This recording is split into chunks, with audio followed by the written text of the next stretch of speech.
In our previous video, the Second Fitna saw the Umayyad Caliphate struggle through years of bloody civil war, emerging shaken but intact. Today, the armies of the Caliphate return to the frontiers, clashing with the crumbling Byzantine Empire in Armenia and North Africa. In the latter, they would not find opposition just in the Roman remnant, as the rise of a new warrior queen among the Berbers posed a serious challenge to Hassan ibn al-Numan's conquering army in the Maghreb.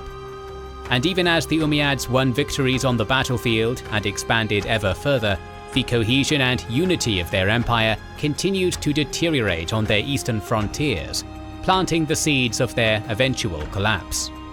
Better to plant a tree instead, eh? And you can do that while expanding your realm at the same time by using our sponsor, Established Titles.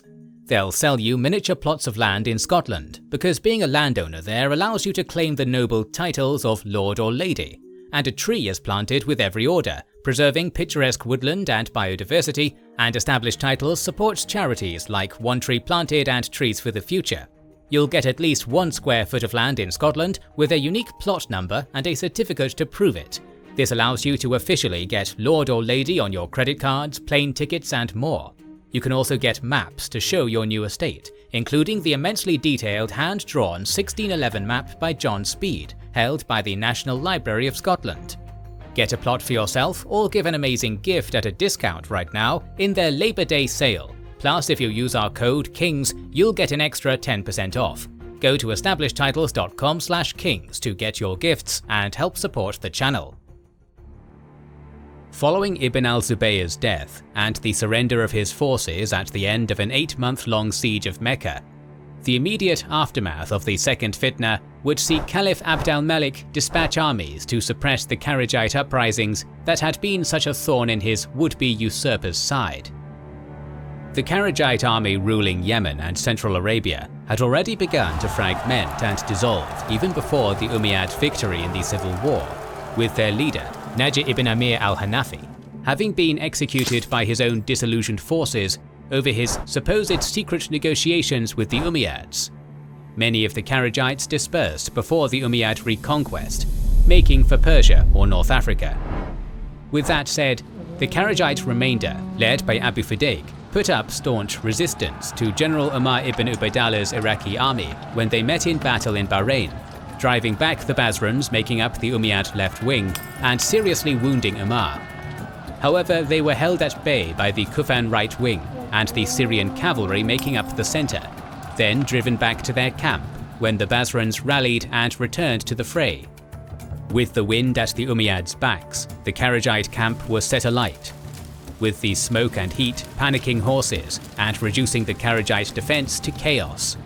With Abu Fudayk slain on the battlefield, those of his followers that remained fled to the fortress of al-Mashaqqa, but with no relief or reinforcement coming, the walls of the ancient fortress did little more than entrap them.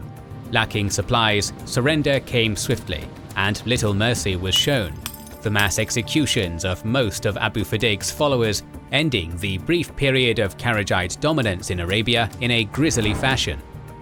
Though Carthagites still held sway in parts of southern Persia and would be behind further uprisings in the future, this would be their last major bid for power within the Caliphate. A more serious challenge to the reunified Umayyad realm would come in the north, with the breakdown of the peace treaty with Byzantium. Under Emperor Justinian II's leadership, the Byzantines had not been entirely uninvolved in the Caliphate's civil war, extorting tribute from the Umayyads and even taking control of Armenia from the Zubayrids. They also backed and supported uprisings of Christians within the divided Caliphate. In the Nur Mountains, where Anatolia and the Levant meet, the Mardarite community had risen up along with thousands of escaped slaves in 688, launching raids into Syria and forcing the overextended Umayyads to make even greater concessions to quell a threat uncomfortably close to their seat of power. Though no major battles were fought, and it is unlikely this Byzantine involvement greatly impacted the civil war's course, Justinian II was able to secure a great deal of tribute, and more importantly, the Mardarites themselves, who were relocated to regions of southern Anatolia left depopulated by Arab raiding to help rebuild the Byzantine power base. However, while the relocation of the Mardarites was a major economic boon for the flagging Byzantine Empire, it also removed an obstacle from the path of a renewed caliphate offensive after the civil war's end. Surprisingly, despite the favourable terms of the 689 treaty, it was Justinian that broke it and made the first move, attempting to regain full control of Cyprus and its revenues after decades of shared ownership. This action could be seen as a defensively minded preemptive strike, with Justinian expecting Abd al-Malik to break it as soon as his strength was replenished. Or Justinian may have simply underestimated the caliphate's strength, hoping to secure even greater concessions after a battlefield victory. Either way, the renewal of hostilities quickly backfired for the Romans. Though precise dates are unclear, the later months of 692 saw two clashes take place: a smaller army of 4,000 invading Armenia under Uthman ibn al-Walid, and a push into Anatolia by the bulk of the remaining Umayyad armies under the Umayyad prince Muhammad ibn Marwan, a younger brother of the Caliph.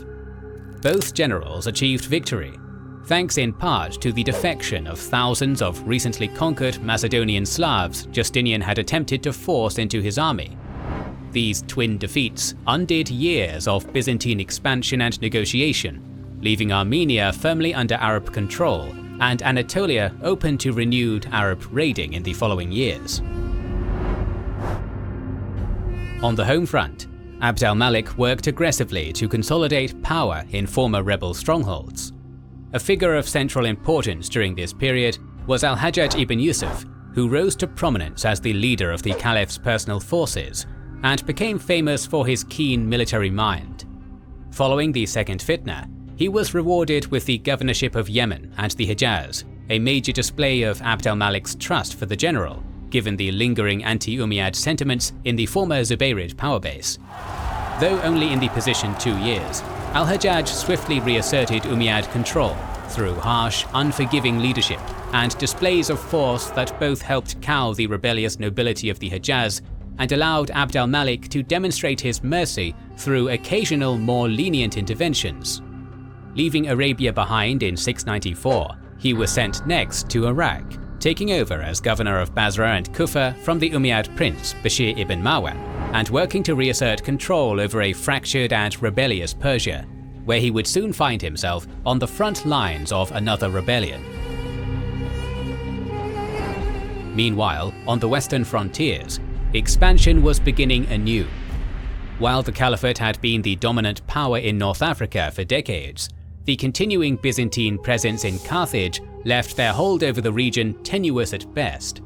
Additionally, outside of fortified cities such as the aforementioned Carthage and Kairouan, the native Berbers held effective control of most of the Maghreb, with different groups entering into alliances with either the Caliphate or Byzantines based on shared religion or political expediency.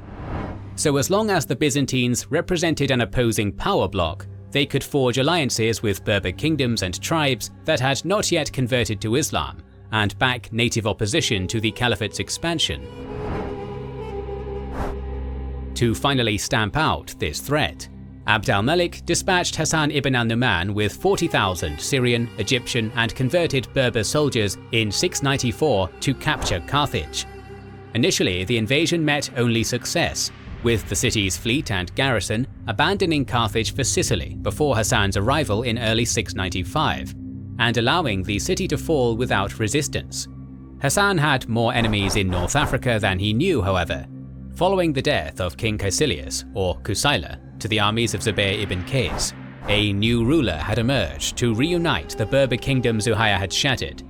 Known as Queen Dia to the Berbers, she was called Al-Kahina, the Oracle, by the Arabs, with rumours of her future sight a mark of her strategic prowess. As Dia united many Berber groups across religious lines in opposition to Hassan's advance, she entered into an alliance with Constantinople, cemented by her marriage to a Greek husband. Learning of Dia's prestige and determined to suppress Berber resistance, Hassan swiftly departed Carthage to march against her in Algeria, seemingly expecting another easy victory. Instead, when he engaged the large army Dia had raised near Bakaya, he saw the previous year's progress rapidly undone in a shocking military defeat. The precise details of the so-called Battle of Meskiana, named for the shallow river valley the two armies clashed in, are rather unclear, though it is known that even among converted Muslim Berbers, a sizable portion favoured Dia's cause, chafing at the inferior treatment non-Arab converts within the Caliphate's military received, just as the Persian converts of Iraq had during the Second Fitna. The defection of Berbers in Hassan's army before or during the battle could go some distance towards explaining the defeat of his larger and better armed force. Though whatever the cause of this disaster, the stung Hassan would abandon the campaign to await reinforcements in Tripolitania, not to challenge Dia for another 5 years.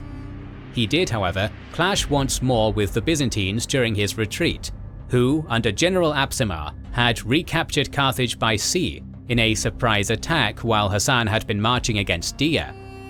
This time, Hassan took no chances.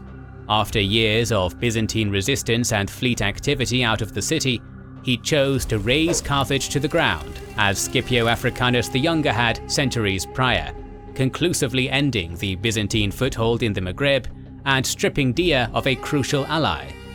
For his part, rather than continue the resistance in North Africa, Absimar commandeered the Carthage fleet for a voyage to Constantinople, where he overthrew Emperor Leontios and seized the throne as the new Emperor Tiberius III, compounding the internal strife and instability that had already weakened the Byzantine resistance over the past years. Accompanying these temporary setbacks in the west was a new breakout of rebellion in the east. The Hephthalite-descended Zunbil kingdom of Afghanistan was proving a formidable roadblock to Governor al-Hajjaj's expansion attempts, and the first campaign against them in 698 ended in utter failure when Ubaydallah ibn Abi Bakr's army was lured into the heart of the mountainous kingdom, cut off from retreat, and destroyed. The greatest threat to al-Hajjaj and the Umayyads would not come from the Zunbils, though, but from the general sent to lead the second invasion, Abd al-Rahman ibn Muhammad ibn al-Ash'ath.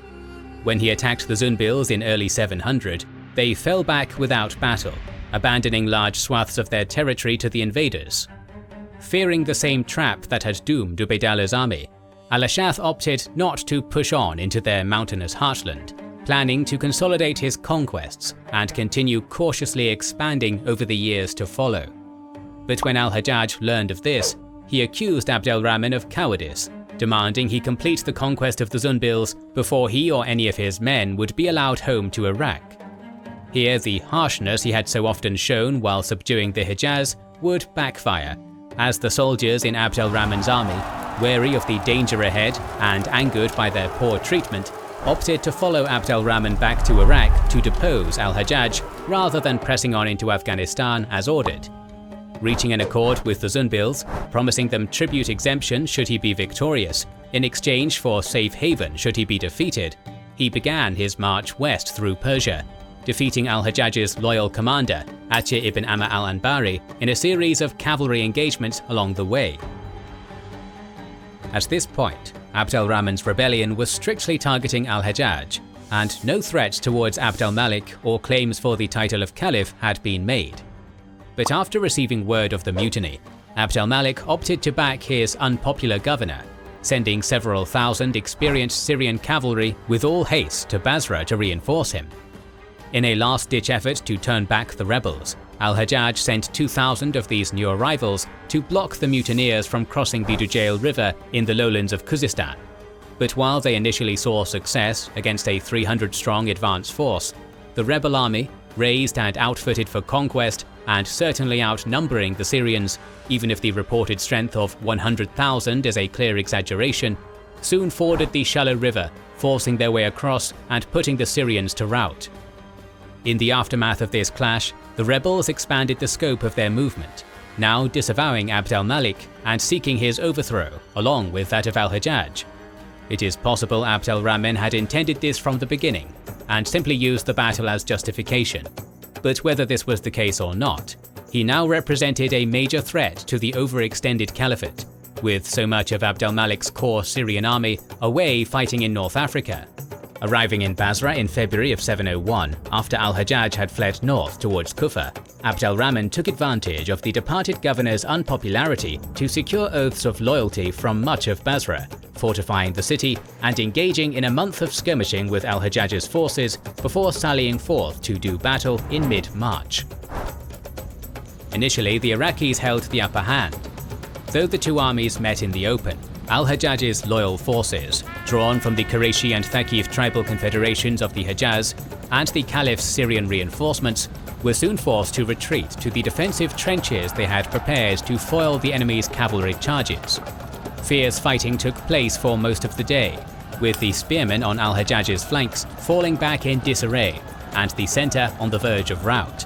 But on the very brink of defeat, an unexpected charge by Sufyan ibn al-Abrad al-Kalbi, leading the forces of Syria's powerful Kalb tribe, one of the few to remain loyal to the Umayyads at the start of the Second Fitna, impacted the Iraqis' right wing, the trench fighting breaking up formations and confusing their defense.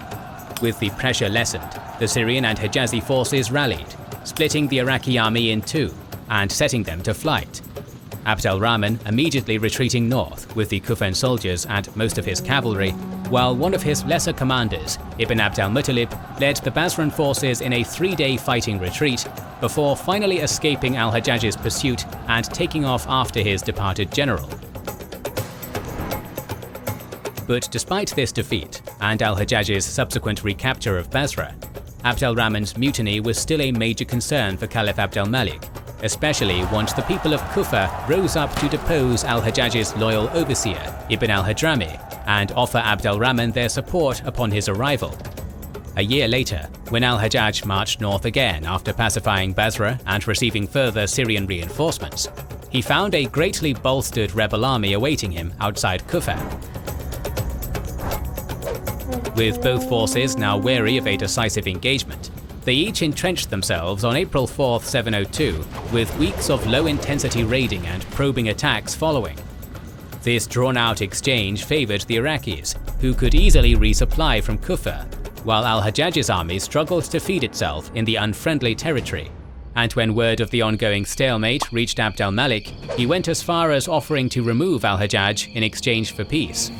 Yet surprisingly, Abd al-Rahman and his companions chose to refuse this offer, his army redoubling the pressure on al-Hajjaj's trenches with daily attacks. This back-and-forth skirmishing between the trenches continued until mid-July, though the morale of the rebels began to flag after the death of their cavalry commander, Jabala ibn Zayd.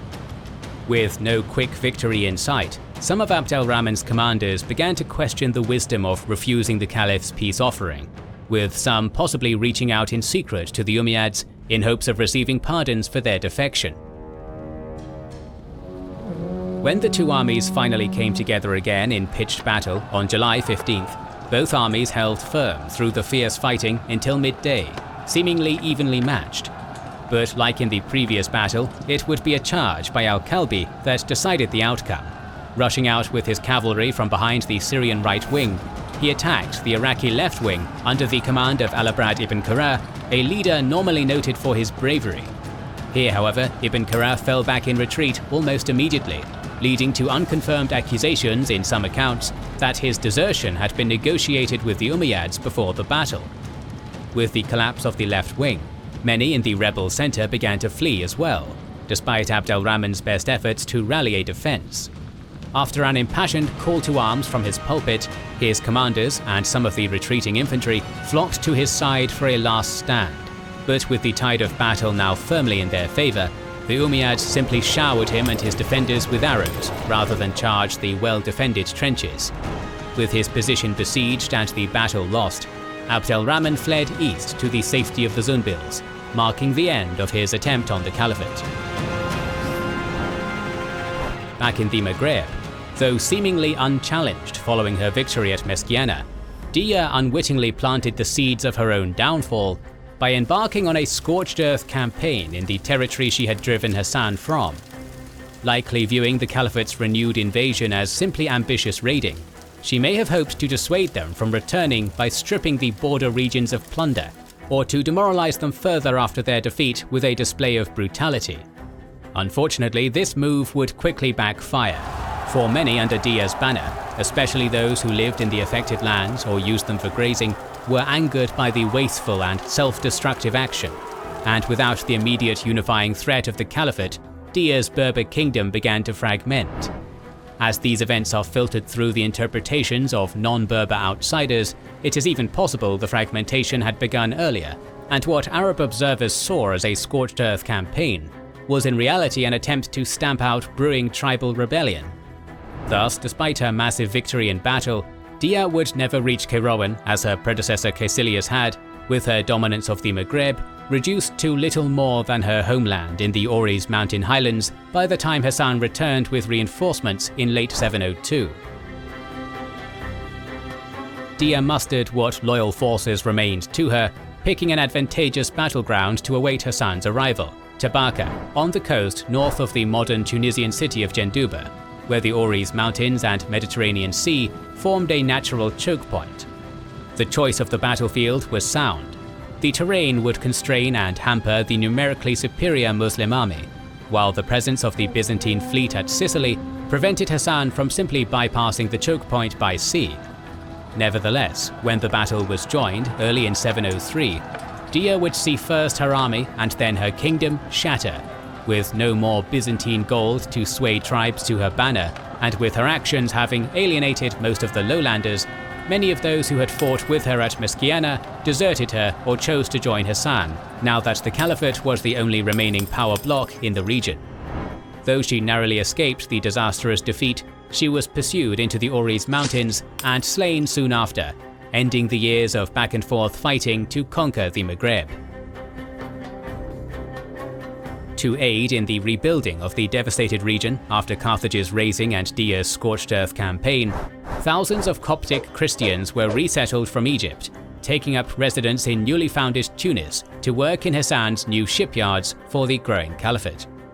In a cruel twist of irony though, Hassan would not get to enjoy the spoils of his great victory any longer than Dia had, as a dispute over jurisdiction with Abdulaziz ibn Marwan, governor of Egypt and brother to the caliph, ended with Hassan losing his hard-earned governorship and returning to Syria in disgrace and poverty scarcely a year later, while Abdulaziz expanded his own power on the back of Hassan's success by installing his loyal servant Musa ibn Nusayr in his place. It was Musa, not Hassan, who would push west to the Atlantic coast in the following few years, converting and assimilating most of the Berber tribes in his path, and waging war against those that refused, finally standing poised for the next great conquest of the ever-growing caliphate, Visigothic Spain. In the east, meanwhile, the unrest sparked by Abd al-Rahman's rebellion would continue for years, with his former companions splitting up and raising later uprisings in Sistan and Khorasan, even after the Zumbils caved to the caliphate's demands and executed him. Iraq and Persia would remain centers of anti-Umayyad discontent, and Afghanistan unconquered for the rest of the Umayyad era, with the same racial and sectarian tensions that had fueled first al-Muqtar's and later Abd al-Rahman's rebellions, eventually leading to their downfall. Thanks again to our sponsor, Established Titles. Buy a small plot of land in Scotland and become a lady or a lord, or give this title as an amazing and easy gift. In return, Established Titles plants a tree to protect the pristine forests of our planet. Take advantage of their Labor Day sale to pick up the perfect gift, and use our discount code KINGS at establishedtitles.com/kings to get a further 10% off. More videos on the Muslim conquests are on the way, so make sure you are subscribed and have pressed the bell button to see them. Please consider liking, commenting and sharing, it helps immensely. Our videos would be impossible without our kind patrons and YouTube channel members, whose ranks you can join via the links in the description to know our schedule, get early access to our videos, access our Discord, and much more. This is the Kings and Generals channel, and we will catch you on the next one.